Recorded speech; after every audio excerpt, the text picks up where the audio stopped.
Welcome back to r/Tales from the Front Desk, where people working in the hotel industry make you understand why customer service is the hated job that it is. Without any further ado, let's dive right into the stories.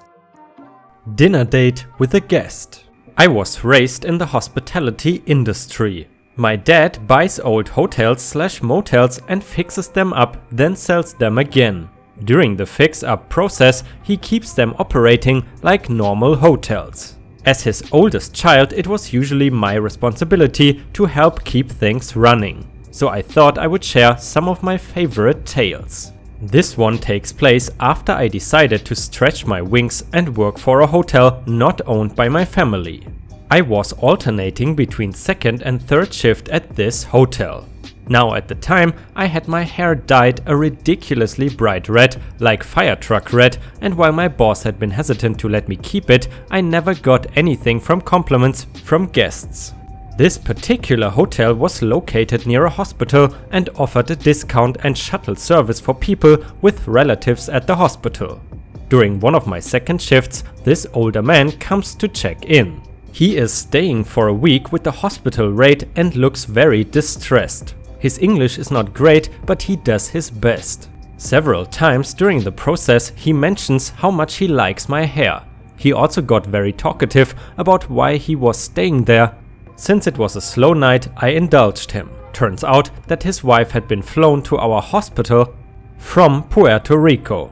After he checked in, he went to the hospital to check on his wife and stayed there for a while. I was still on shift when he returned and he asked me where he could get some food. I gave him a list of restaurants that delivered to us. He asked which was my favorite and what I liked to eat there, then wandered off to make his call, then lingered around the lobby waiting for the delivery.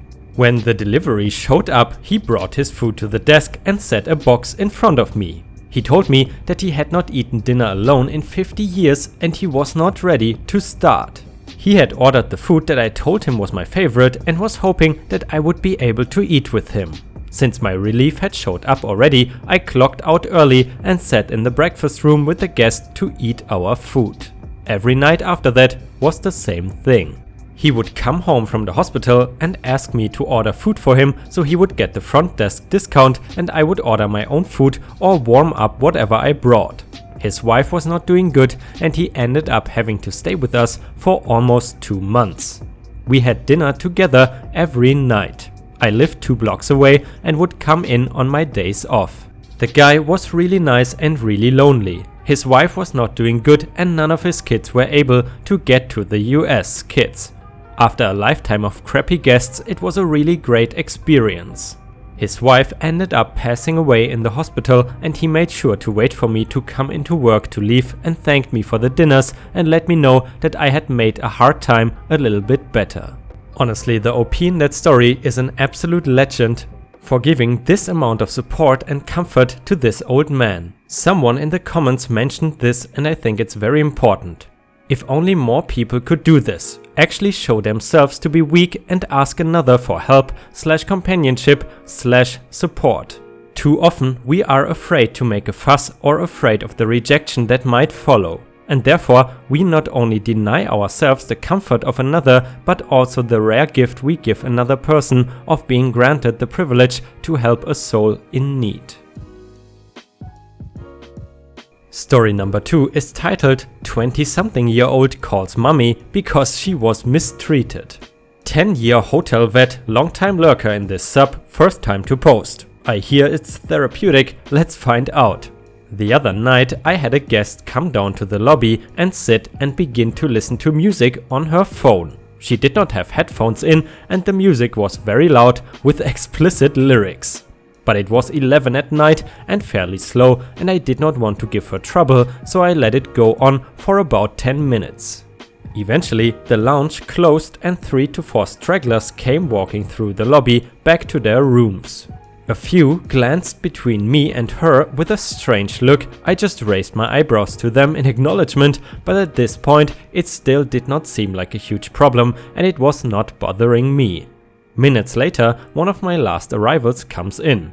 It's an older lady with the air of someone who's definitely going to leave a review with nothing but complaints, and right off the bat the music from the phone gets ridiculously explicit. I'm hurrying to check this woman in as fast as possible while she's constantly evil-eyeing the lady on the couch and shaking her head in disappointment at me. I get her checked in and she leaves for the room. And at this point I realize I have to do something, so I politely address the lady on the couch. "Ma'am, I'm sorry, but the sound on the phone will have to be off while you are in the lobby." She shrugged, got up and walked to her room. That actually went well, right? Cut to the next night. I had to run to the kitchen for about 5 minutes to help the restaurant staff close a few things down for the night. And as I'm walking back to the desk, I noticed the same lady sitting on the couch, and in a chair next to her is a guy about her age. They both appear to be in their mid-20s, way too old for childish behavior, but I immediately knew that's what I was about to get. As I say hi to them, I notice the girl look at the guy and nod. He nods in return. It was obviously an attempt at clandestinely saying, "Yep, that's a guy." Oh good, what's this gonna be? I get behind the desk and brace for what these two are about to try to do. The guy asks the girl something along the line of, "Hey, have you heard such and such song?" He's saying it loud enough for me to hear in a tone that is so obviously planned and staged. He then says he will play it for her and immediately starts blasting some weird ass song from a genre of music I can only describe as hardcore circus themed EDM, and every other word is way too strong for YouTube. I'm not going to let this get to the point it did the night before, so I immediately and politely tell the guy the sound has to be off. He replies with, "I'm not going to turn it off, but I will turn it down some." I shut him down and say that no, it needs to be off. He obliges, then begins having a conversation with the girl that is, again, aimed at me. They are basically throwing backhanded insults my way, just loud enough for me to hear, and acting like they are having a private conversation. At one point, the woman actually calls her mom on her cell phone and begins to tell her how badly the hotel is mistreating her. Whatever, I'm not easily offended, and I've seen my fair share of crap.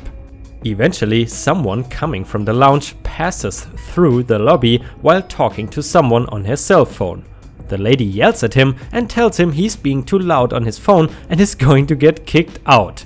That was enough for me. "Now you're messing with business, you've gotta go."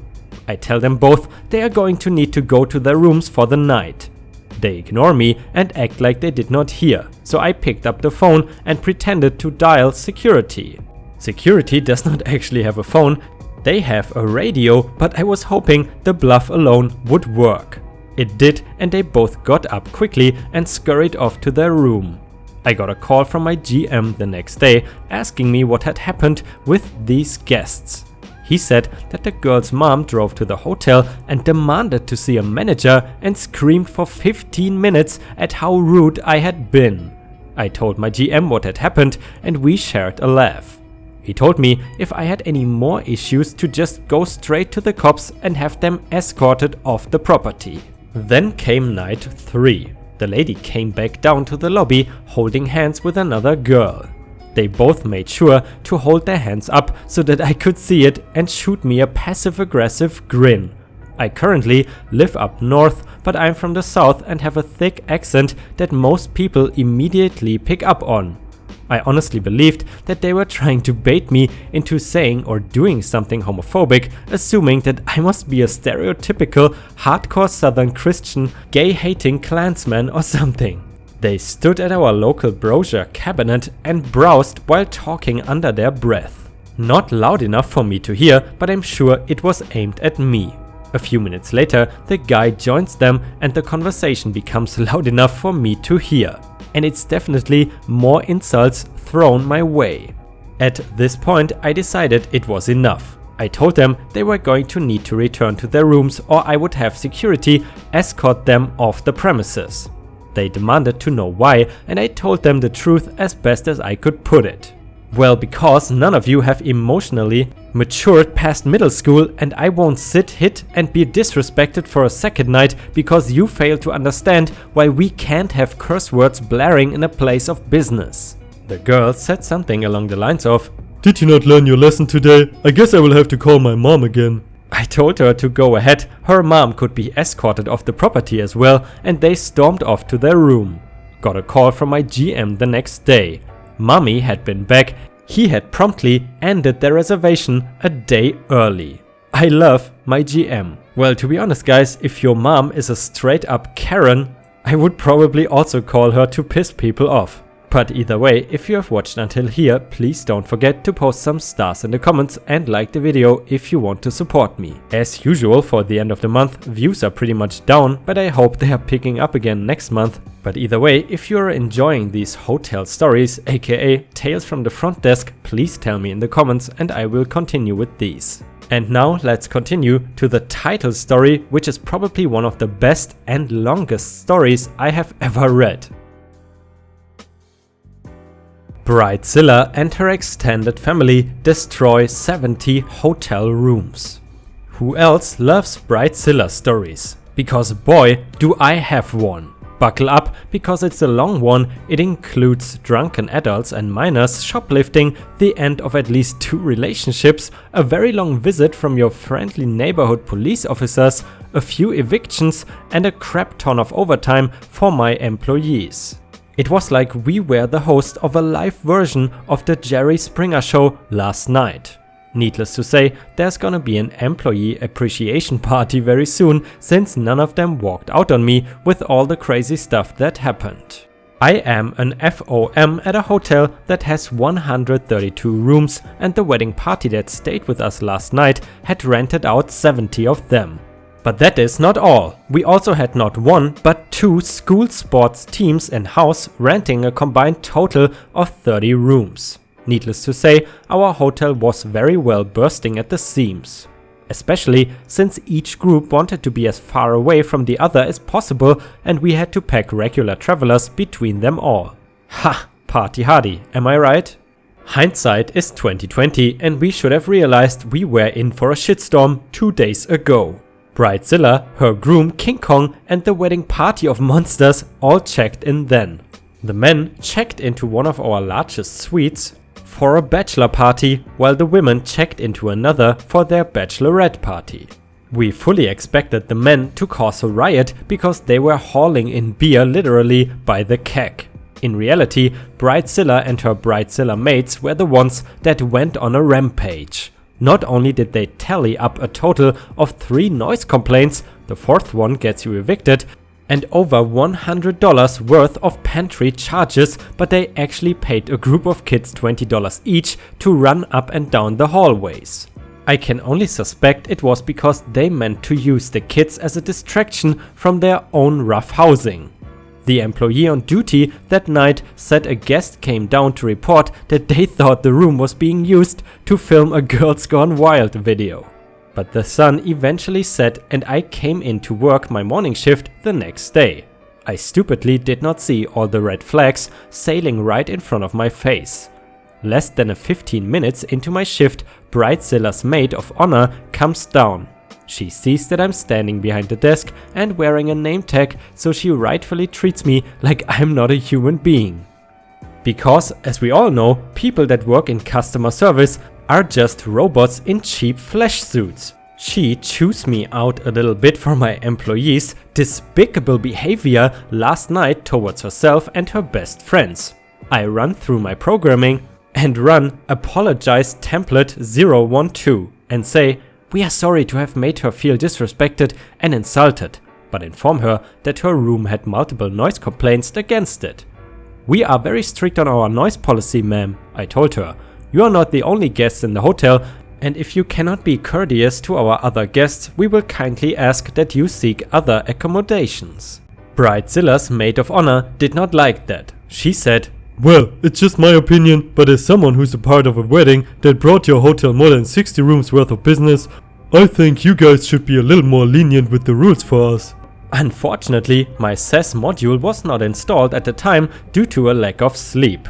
So instead of going Minnesota nice on her, I told her, we are trying to provide a consistent experience to all guests.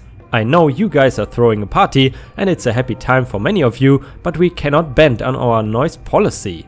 After that exchange, she has a list of people arriving today that she wants me to assign to specific rooms because I have to make sure certain people are not rooming too close together. Some of them have cheated on the other ones, but they promise to behave themselves if they don't have to look at each other. Now, I may just be a simple robot that cannot consume liquid beverages, but in my opinion, I don't believe excess and alcohol mix well. Maid of Honor also asked for housekeeping to come up as soon as possible to clean their trashed room because they are going to use it as a prep room for the wedding. The housekeeping executive does not even show up for another hour and I refuse to leave the desk to spend time cleaning their room.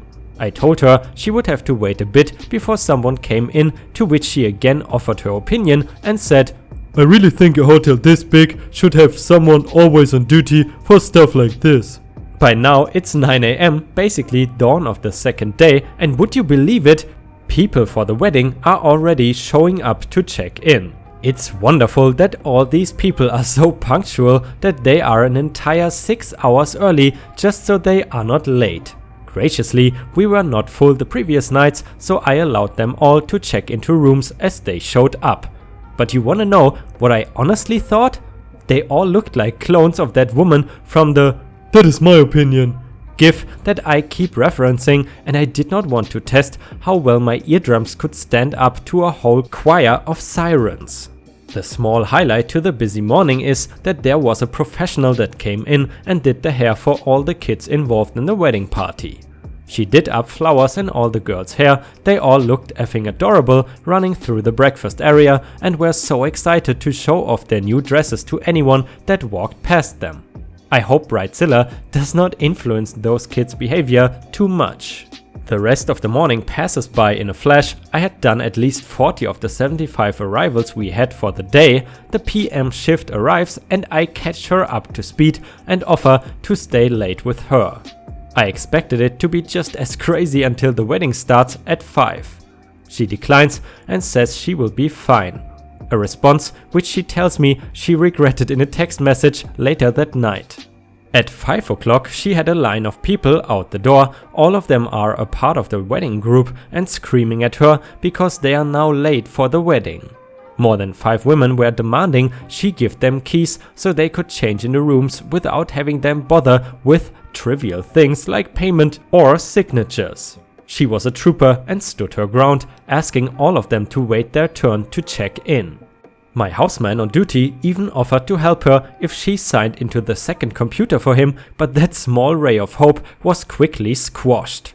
A mother on 3rd floor called down to inform us that her son had swallowed a large quantity of pool water. The pool water upset his stomach and he ended up vomiting all over the elevator and 3rd floor. The very same floor that the wedding party was pre-assigned and checking into, so he had to go deal with that. Once that rush was over with, all was quiet for a few peaceful hours. Then it was time for the shuttle to pick them up. Weddings usually all follow the same pattern. They ask for shuttle service from 8 PM until 1 AM. Happy to pay our outlandish fee for private use of the shuttle, then no one bothers to use it until 11 PM, at which point the alcohol makes them view the shuttle as a clown car and they all believe they have joined the circus. Tonight followed the same pattern with only one exception. At 8:30, the driver had a single woman ride it back to the hotel, sobbing her eyes out. She told him that she saw her fiancé making out with her cousin behind the reception hall and could not believe it. He tries to offer her comforting words on the way back, but I'm told it was an all-around awkward 15-minute ride. When she gets back to the hotel, she demanded of the desk that we take her card off file and make her ex-fiancé pay. Except we don't, because we need him to come down and slide his card. The chances of that happening were slim to none. So, as my shuttle driver was busy acting as the Ronald McDonald clown bus, stuffing close to triple the legal capacity into it, since not a single one of them bothered listening to him, I'm sure you all have one burning question on mind. What about those sports teams? Have they caused any problems? Can you guess the answer? If you guessed yes, then you are right. One of the two teams had rented out a conference room to have a pizza party in. They were informed several times they only had the room from 5 PM until 9 PM. And after the children stuffed themselves full of pizza, they ran off to use the swimming pool. And as I'm sure you're all aware, global law states that if you are at a hotel for your kid's sports event, you are legally allowed to get completely wasted. And I mean absolutely shit-faced. At that point, the hotel staff is supposed to babysit your gremlins so you can party like you are 21 again. Isn't that swell? So our houseman is trying to get the kids to behave themselves and stay quiet in the pool while the front desk is threatening to evict the parents. Because it's now 10:30 and Party in the USA by Miley Cyrus is being blasted from the conference room and can be heard throughout every inch of the hotel. Meanwhile, the one singular mother that was being responsible stopped by the desk with about 20 bottles of Diet Coke and her son. Apparently, our vending machine is broken on the second floor. She said that her son put in the money and then proceeded to press the button 100 times while waiting for his soda. And he must have read the strategy guide for that vending machine downloaded to his phone because he knew just the right amount of times to push the buttons so that the machine would continue spitting out pops. The son did it about 2 more times before the mother realized you could not buy 20 pops with only $5 and forced him to bring them all back down to the desk and apologize for stealing them. The other parents back in the conference room had been waving off the front desk's threats until we finally get a lucky break. The night audit came in half an hour early because the weather was bad and she did not want to be late. My night auditor has plenty of years under her belt and has seen far worse. She called the police within seconds of walking in and informed the sports parents that she was doing so. When police arrived, the parents had all belligerently returned to their rooms and my PM desk shift was able to go home after that stressful day of work. But that is when the real fun starts. The officers got called away only a few minutes after arriving, but we know exactly where they went after that. They actually got called to the reception hall where the wedding was being held. Apparently, they needed to shut down the bar because the parents were buying drinks for the kids who were 18 to 20. Plus, one of the kids that was drinking became heavily intoxicated, stole the keys to his mother's car from her purse and crashed it into another car in the parking lot. The kid was fine, but probably suffered a wicked hangover this morning. The reception hall had called the police to kick them all out, and that is when they became our problem again. See, the driver, who should have still had pickups at 12, 12:30 and 1, now had to pick them all up at 12. There was at least 35 people cramming into the bus, each of which was holding a beer glass with at least half a pint of beer in it. He put his foot down then, turned off the shuttle and told them that they were not allowed to have open alcoholic beverages while in a vehicle and would not drive them back until they all disposed of them. Needless to say, it did not go over well. None of them listened to him and just berated him to bring them back because it was cold. One of the officers on site came over and told the driver that they would be willing to escort him back and would overlook the many passengers and their open alcohol just so they could get these people inside. So, when the shuttle and the police entourage showed up at the hotel a half hour later, it was like unleashing Pandora's box upon the building. 4 officers even stayed around to help the night audit deal with all the drunk and disorderly because there were a lot of complaints. The first thing that happened was that someone was complaining about a room on first floor. Someone was attempting to do an amateur remake of 50 Shades of Grey and were not being subtle about it. Then there was screaming and yelling and the breaking of lamps. Remember that cousin that broke up someone's relationship earlier? Well, she apparently had a fiancé of her own, and while she was doing the nasty with another man, her drunken fiancé walked in on them. It did not end well and we had to evict all 3 of them. Meanwhile, on 3rd floor, Girls Gone Wild had resumed in full force. The night audit went up with one of the officers to tell the group that this was their final warning before they were evicted from the hotel as well. While she was doing so, a man in the room across the hall opened his door to yell at the night audit. His exact words were, "Why are you dragging me out of bed? Do something about this damn noise." Before the officer, that I presume the old man did not see, could say anything, the night audit spun on him and said, "You got out of your bed of your own volition, sir. We are dealing with the situation." It's all the same song and dance for the next few hours. People call to complain, the audit and officers deal with it, and eventually everyone slips into sleep. Please read slips into sleep as became blackout drunk and passed out. Apparently, the officers were having a slow night and 2 of them stayed until the night audit was done since she did not feel safe on her own.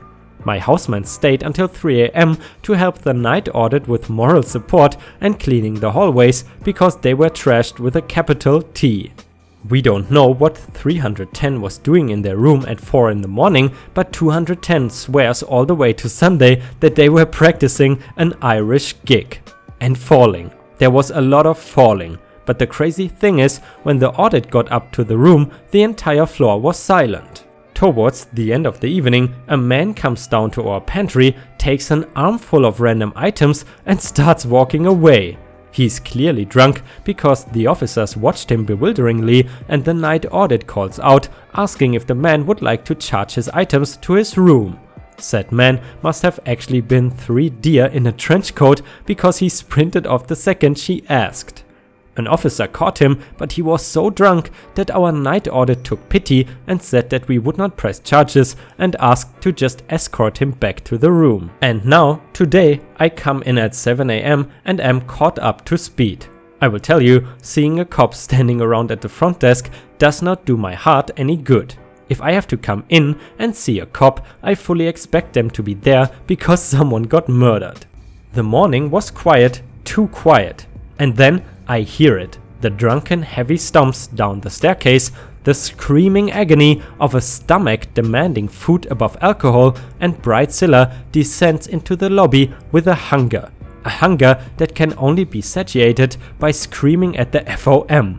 So I take it, listening to her scream, and demand that everyone in her party be refunded. All 70 rooms, she cannot believe that we had the audacity to call the cops on her friends and family. "It's a wedding," she shouts over and over. "We're supposed to have fun, not be treated like a bunch of dogs." I really did not want to deal with her bullcrap, so I told her, "Ma'am, you must keep it down, or else I will have to call the cops back. Our employees were verbally threatened by some of your guests last night and did not feel safe." I wanted to say that if they did not want to be treated like dogs, they should not act like dogs then. But I felt that may be a little too unprofessional and could not override my own programming. And so the wedding party began to check out. But not before they trashed breakfast. There was food dropped, coffee spilled, and my 2 breakfast attendants swear it was done on purpose. When they were cleaning up some spilled coffee, a bridesmaid knocked over another cup of coffee and they all snickered at them. What is this? Mean girls too? And that is my tale of Bridezilla. I've already gotten 2 emails from our guest relations department saying that there have been complaints opened up against us about employee behavior last night. But they are both from members of the wedding party, so all I have to do is submit a copy of the police report and I think we will be good. I pray that all of you will never have to deal with Bridezillas of your own. And if you do, Godspeed and good luck. Wow, that was one of the best and one of the longest stories I've ever read, and if you think the same, please tell me in the comments. And besides that, please tell us about your worst hotel encounters with Karens and the like. Because for some reason, hotels are always a breeding ground for entitled and annoying people, at least in my opinion. And unfortunately, my mouth is so dry now that this has to be the last story for today. I hope you have a fantastic day and I see you again tomorrow. Ripe signing off.